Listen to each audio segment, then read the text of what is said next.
السلام علیکم اسد بھائی. وعلیکم السلام.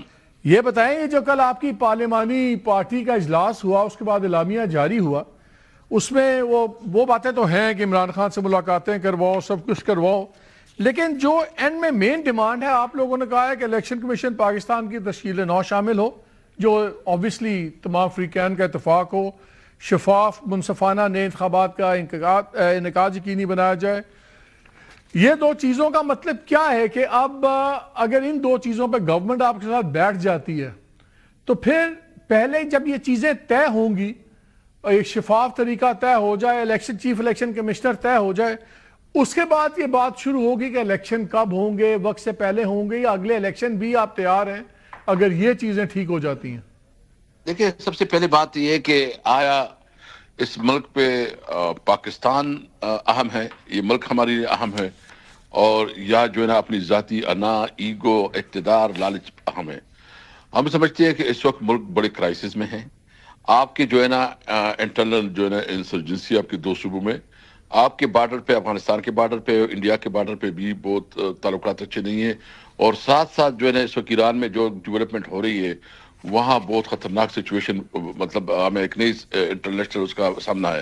اس لیے ضرورت اس وقت بات کی ہے کہ ایک صحیح معنوں میں وہ پارلیمنٹ آئے جو عوام کی نمائندے ہو، اور وہ پالیسی ہو جو عوام کی پالیسی. تو ہم سمجھتے ہیں کہ اس کرائسس سے نکلنے کے لیے واحد راستہ جو ہے نا وہ فری اینڈ فیئر الیکشن ہے، اور فری اینڈ فیئر الیکشن تب ہوگا جب ایک متفقہ الیکشن کمیشن ہوگا. اور اس کے لیے ضرورت اس بات کی ہے کہ جو بھی جس کو بھی مینڈیٹ عوام دے، پھر تمام پارٹی. ٹھیک ہے، لیکن مجھے دو چیزیں واضح کریں کہ جو اب آپ نئے انتخابات کی بات کرتے ہیں اس میں آپ لوگ تیار ہیں کہ کچھ لو کچھ دو پہ، مثلا اگر 4 سال پڑے ہوئے تو آپ کہتے ہیں اچھا یار آپ 1 سال پہلے کروا لیں تو ہم 2 سال ہم بھی انتظار کر لیتے ہیں، 1-2 سال آپ پیچھے آ جائیں، یا آپ اس پہ بضد ہیں کہ یہ الیکشن کمیشن والا معاملہ حل ہو، قوانین کا معاملہ حل ہو تو امیجیٹلی نئے الیکشن ہونے چاہیے؟ اس پہ اصرار ہے یا اس پہ گنجائش ہے بات چیت کی؟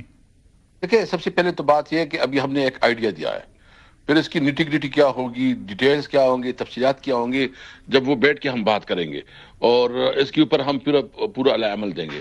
ہم نے پرنسپلی بات کی ہے کہ یہ ملک جو ہے نا، جتنی بھی پولیٹیکل پارٹیز ہے، وہ پیپل پارٹی ہے یا مسلم لیگ ہے یا جماعت اسلامی ہے یا جمعیت علماء اسلام ہے، جتنی پارٹیز ہیں سب کو اس بات کو تسلیم کرنا پڑے گا کہ اس وقت ہمارے ہاتھ پہ کچھ نہیں ہے. اس وقت جمہوریت جو ہے نا برائے نام رہ گئی ہے. اس وقت جو ہے نا جو پارلیمنٹ ہے وہ ریڈنڈنٹ ہے. سو امیجیٹ نئے الیکشنز آپ کی ریڈ لائن نہیں ہے کہ اگر امیجیٹ نئے الیکشنز پہ گورنمنٹ نہیں مانتی تو جی پھر بات ہم کریں گے نہیں، وہ ریڈ لائن نہیں ہے؟ نہیں، اس پہ میں کچھ نہیں کہہ سکتا، کیونکہ میں ابھی میں نے صرف جو ہم نے پارلیمانی پارٹی نے جو بات کی ہے اس نے یہ بات کی ہے کہ جب تک جو بھی الیکشن ہو وہ فیئر اینڈ فری نہیں ہوگا تو پھر اس کے بعد یہ کرائسس ہوں گے. تو ہم جو بات کریں گے جب یہ دوسری پارٹی سمجھ لے گی اور وہ بات کو کنسیڈر کر لیں گے کہ اس پہ بات کرنا چاہتے ہیں، تو پھر جو ہے ہم اس کے بارے میں ٹیوغارز یا اس کی جو نیٹی گریٹی ہے ہم اس کی بات کریں تو گے. پھر آپ لوگوں نے ابھی تک وہ اسپیکر صاحب کہتے ہیں کہ آپ لوگوں نے دعوت قبول کی ہے بات چیت کی پرائم منسٹر کی، لیکن آپ نے کوئی مذاکراتی کمیٹی نہیں بنائی، آپ نے کوئی پیغام تک کانٹیکٹ نہیں کیا. آپ کے چیف وپ ملے اسپیکر کو یہ لیڈر آف دی اپوزیشن کے سلسلے میں، تو انہوں نے بڑا کلیئرلی کہا کہ جی ہماری دوسری مذاکرات پہ کوئی بات چیت نہیں ہوئی. تو پھر آپ کمیٹی، یہ فیصلہ ہو گیا کہ چلیں آپ کمیٹی بنا کے اسپیکر کے پاس آپ لوگ جا رہے ہیں، بیکاز وہیں سے بات چیت شروع ہوگی نا؟ بالکل، اسپیکر صاحب کا رول بہت اہم ہوتا ہے اور اس کا وہ کردار بھی ایسا ہوتا ہے کہ وہ ایک نیوٹرل آفس ہوتا ہے، اس پہ سب جاتے ہیں. آج بھی ہم گئے تھے اچھک صاحب کے نوٹیفیکیشن کے حوالے سے جو پروسیس تھا اس کو پورا کرنے کے لیے. لیکن سب سے پہلے بات یہ ہے کہ مالک صاحب آپ تو کافی وقت سے جو ہے نا ایک سینئر صحافی ہے، آپ کی بھی کافی ایکسپیرینس ہے، اور جو اس وقت ضرورت اس بات کی ہے کہ ہم نے ایجنڈا دیا ہے، جو ہمارے لائنس نے دیا ہے نا، ہم نے ایجنڈا دیا ہے. ہم نے کہا ہے کہ rule of law, supremacy of constitution, آزاد عدلیہ اور سول سپریمیسی پہ یہ ہمارا ایجنڈا ہے. ہم ہر ایک کے ساتھ بات تو کرتے ہیں. اب آپ سرکار کی طرف سے کسی فارمل جواب کا انتظار کر رہے ہیں؟ جو نئے مساق جمہوریت کی آپ نے دعوت دی ہے اس پہ آپ ان کے جواب کا انتظار کر رہے ہیں؟ بالکل، ہم اس کی جواب کا بھی انتظار کر رہے ہیں. اور ایک اور بات بھی ہے، میں نے کل اسی بھی بات کی، اسپیکر صاحب سے بات کی. میں نے کہا کہ کیا، اور ڈیوڈ قمر صاحب بھی بیٹھے، میں نے کہا کوئی آپ لوگ آصف زرداری یا میاں نواز شریف کے علاوہ کوئی قدم اٹھا سکتے ہیں؟ دیکھو اگر پریکٹیکل بات کرنی ہے تو وہ تو یہ ہے کہ آپ نے ہمیں ہمارے لیڈر عمران خان کے ساتھ ایکسس دینی ہے، کیونکہ ہم جو بھی کریں گے اس کے ساتھ مشاورت کریں گے، ہم اس کا نقطہ نظر لیں گے، اس کی ڈائریکشن لیں گے اور اپنی بات بھی کریں گے، اور ہمیں سمجھے کہ خان صاحب کے ساتھ کیسی بات کی جاتی ہے۔ آپ نے پولیٹیکل لوگوں کی جو ہے نا ان کے ساتھ انگیجمنٹ ختم کی ہے۔ ہم سمجھتے ہیں کہ اس ملک کو اس کرائسس سے نکلنا چاہیے اور ہم اپنا بھرپور کردار ادا کرنا اچھا، چاہتے ہیں۔ مجھے اس لیے اسد بھائی تھوڑا سا کنفیوژن ہے کیونکہ آپ بڑی اچھی باتیں کر رہے ہیں کہ مذاکرات ہوں، باتیں آگے بڑھیں۔ محمود اکرزئی صاحب نے 6 جنوری کو جو اپنا ٹویٹ کیا تھا اس میں انہوں نے کہا مذاکرات کس چیز کا مذاکرات؟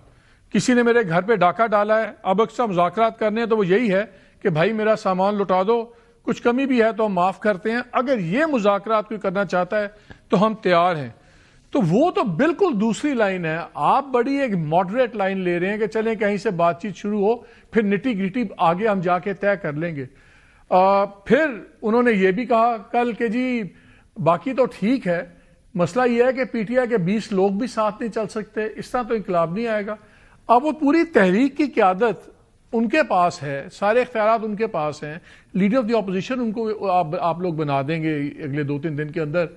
وہ سمجھتے ہیں کہ آپ لوگوں میں اتنا انتشار ہے کہ آپ کے 20 لوگ اکٹھے نہیں چل سکتے، تو پھر آپ کی سیاست اور اکرزئی صاحب کی سیاست کیسے چلے گی؟ نہیں دیکھیں، ہم نے تو ایک تو بالکل میں نے واضح کر دیا ہے، اکرزئی صاحب نے جو بات کی تھی وہ بالکل ٹھیک کی۔ یہ تو نہیں ہو سکتا کہ آپ ہمیں کہیں کہ بھائی ہم نے تو بس زبردستی آپ سے الیکشن لے لیا ہے اور آپ جو ہے بس اس کو مان لے اور اس کو سمجھ لے۔ نہیں، ہم نے جو بات کی ہے یہ ہم نے کلیکٹیو کی ہے، یہ میں اکیلے بات نہیں ہے، جو ہم نے سارے جو جس میں اکرزئی صاحب، علامہ صاحب اور مصطفیٰ نواز کوکر اور جو بی این پی سب کی بیٹھک ہوئی، اس پہ ہم نے ڈسکس کیا اور ہم نے کہا کہ ہم ایجنڈا پہ بات کریں گے۔ ایجنڈا جو میں نے آپ کو 4-5 پوائنٹ بتائے کہ جس کا میثاقی جمہوریت، رول آف لا، قانون کی حکمرانی، یہ ہم نے رکھا ہے کہ ہم اس پہ بات کریں گے۔ جو وہ کہتے ہیں کہ آپ کے 20 لوگ بھی اکٹھے نہیں چل سکتے، اس کے بارے میں کیا کہتے ہیں؟ اب یہ حقیقت تو ہے، گروپنگ تو ہے۔ وہ ان کی اپنی رائے ہوگی، اور میں سمجھتا ہوں کہ پی ٹی آئی کے اندر، یہ پی ٹی آئی ایک بہت بڑی جماعت ہے، پاکستان کی تاریخ میں اتنی بڑی پولیٹیکل پارٹی کوئی نہیں رہی ہے۔ ایون پیپل پارٹی بھی جب پیک میں تھی تو وہ بھی اتنی زیادہ پاپولر نہیں تھی۔ کل آپ نے کراچی میں دیکھا کہ ایک ینگ لڑکا جس کو کوئی پہچان بھی نہیں تھی، آج سے 3-4 مہینے یا 4-5 مہینے پہلے، آج جو ہے نا وہ پورا کراچی اس کے لیے نکل پڑا تھا۔ کبھی آپ نے دیکھا کہ اتنے بڑے لیول پہ کراچی میں کسی کا استقبال چلیں اسی پہ آخری سوال، اسد بھائی آخری سوال، یہ کراچی کے اوپر بڑے لوگوں کا خیال ہے کہ بڑا اس باری گاندھی ڈالا ہے پی ٹی آئی نے، جو پیپلز پارٹی نے اتنی ان کی مہمانداری کی، اجرکیں پہنائی، 3 دن وہ پھرے اور پریشر میں آئے پیپلز پارٹی، یا جو بھی ہوا آخری دن تھوڑا سا انہوں نے بھی کوئی چیزیں کھینچ کے رکھی تھوڑی سی۔ کیا اتنا ان کو برا بھلا کہنا چاہیے تھا؟ یہ بہتر نہیں ہوتا؟ آپ لوگ کہتے ہیں ہاں یار 3 دن آپ نے بڑا زبردست ہمارا خیال کیا، استقبال کیا، چلیں چوتھے دن آپ پریشر نہیں لے سکے، ہم آپ کی مجبوریاں سمجھتے ہیں، آپ کے لوگ کہہ رہے ہیں جی ہم اجرکیں واپس کرنے جا رہے ہیں سب کچھ۔ کیا یہ ایک پولیٹیکل نادانی نہیں ہے جو اتنا سٹرونگ ریاکشن دکھایا آپ لوگوں نے؟ دیکھیں، آج نوید قمر صاحب سے میری ملاقات ہوئی ایک کیفیٹیریا میں، ہم چائے پینے گئے تھے، اس سے میں نے گلا کیا کہ آپ نے بہت اچھا جسچر دیا، ہم نے ٹویٹ بھی کی، ہم نے آپ کو اپریشیٹ بھی کیا۔ تو ہمیں پتہ چلا کہ رات کو جو سہیل حیدرآباد سے آ رہے تھے چیف منسٹر صاحب، تو اس کو ایسے راستے میں کہ اس کو خطرے میں ڈالا گیا، وہ صبح 4 بجے پہنچا ہے۔ مطلب ایک چیف منسٹر ہے، ایک صوبے کا نمائندہ ہے، اور شرجیل میمن کا دعویٰ ہے کہ انہوں نے خود جو ان کو روٹ دیا گیا تھا وہ روٹ انہوں نے خود تبدیل کیا، اور پھر انہوں نے اب تو یہ بھی کہہ دیا کہ آپ دوسرا 9 مئی کرنا چاہتے تھے، ہم اس کی اجازت نہیں دیں گے۔ میں تو یہ کہہ رہا ہوں جہاں 3 دن آپ کے ساتھ وہ اتنا اچھا چلے، جو میں بات کر رہا ہوں میں زیادہ کھولنا نہیں چاہتا، کچھ چیزیں کنفیڈینشیل ہوتی ہے، لیکن جس کے لیے اس میں کردار ادا کیا ہمیں بھی پتہ چلا ہے کہ اس میں جو زیادہ رول تھا وہ انٹیریئر منسٹر کا تھا، کہ اس نے جو چیزیں خراب کی ہے۔ بہرحال میں یہ سمجھتا ہوں کہ ہم پھر بھی یہ سمجھتے ہیں کہ پیپل پارٹی جو اپنے آپ کو جمہوری پارٹی کہتی ہے، جو بھٹو کی پارٹی ہے، ذوالفقار بھٹو کی، ان کی لیے ضرورت اس بات کی ہے کہ وہ جمہوریت کے ساتھ صوبائی جو ان کا ہوم منسٹر ہے، اچھا جی زیاد انجار کے کہنے پہ ہوا، جی اس نے جو ہے نا اپنا کیا ہے، لیکن جو بھی ہے تو چیف منسٹر تو ذمہ دار ہے نا، اس نے اس کو دیا، پھر جو ہے نا ملاقات کینسل کروائی۔ دیکھیں پارٹی جو پالیٹکس پہ جو ہے نا ڈیسنسی ہونی چاہیے۔ آپ کا جو بھی موقف ہو وہ اچھی طریقے سے آپ کو اپنا نقطہ نظر جو ہے پیش کرنا چاہیے، اپنی اپوزیشن کو برداشت کرنا چاہیے. ہماری جمہوریت میں ہمارا آئین اور قانون ہمیں اختیار دیتا ہے کہ ہم دل سے جلوس کرے، پبلک میں جائے. تو مساق جمہوریت پہ اگر جواب نہیں آتا گورنمنٹ کا تو کیا کریں گے؟ تو پھر یہی دیکھو، ہماری تحریک تو چل رہی ہے. ہم تو جمہوریت کے لیے ہم سمجھتے ہیں کہ اس ملک کا مستقبل جمہوریت میں ہے، قانون کی حکمرانی میں، سپریمیسی ہم کنسٹیٹیوشن میں ہے. ہم اپنی جدوجہد جاری رکھیں گے. اسد بھائی بہت شکریہ آپ کے وقت.